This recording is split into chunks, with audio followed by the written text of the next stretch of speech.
Walang nakaligtas sa 6 na sakay ng bumagsak na helicopter kahapon sa Agusan del Sur. Iniimbestigahan na ng Philippine Air Force ang mga posibleng sanhi ng insidente at hindi muna pinabiyahe ang mga kaparehong helicopter ng kanilang search and rescue group.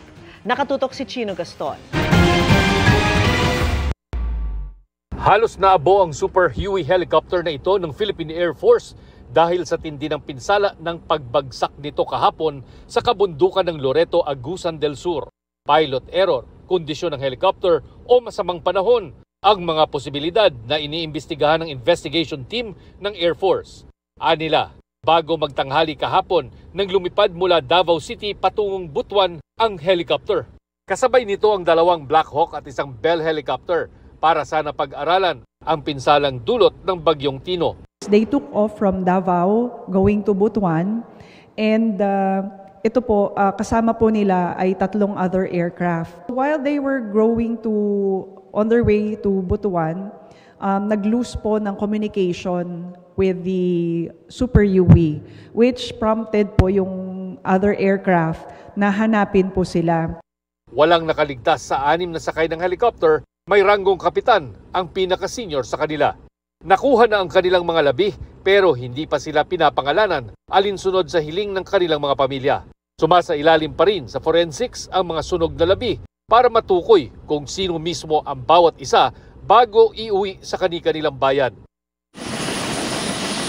Taong 2011 nang makuha ng 505th Search and Rescue Group ng Philippine Air Force ang helicopter na nabiling refurbished mula Amerika. Isaan nila ito sa pinakagamit at reliable na air asset ng Air Force at kumpleto sa maintenance. Hindi po natin sinabi na, kunyari po meron po tayong mission, you really have to fly it kahit anong mangyari.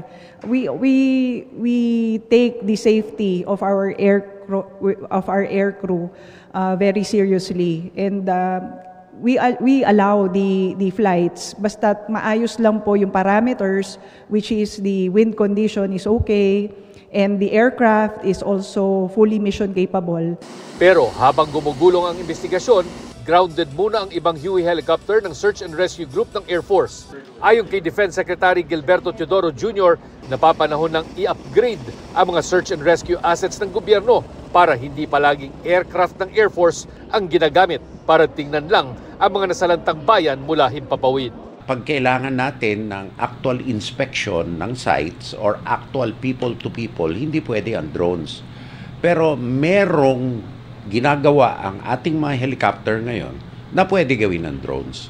At yan, pinag-utos ko sa OCD na i-incorporate nila. Para sa GMA Integrated News, Chino Gaston, nakatutok, 24 oras.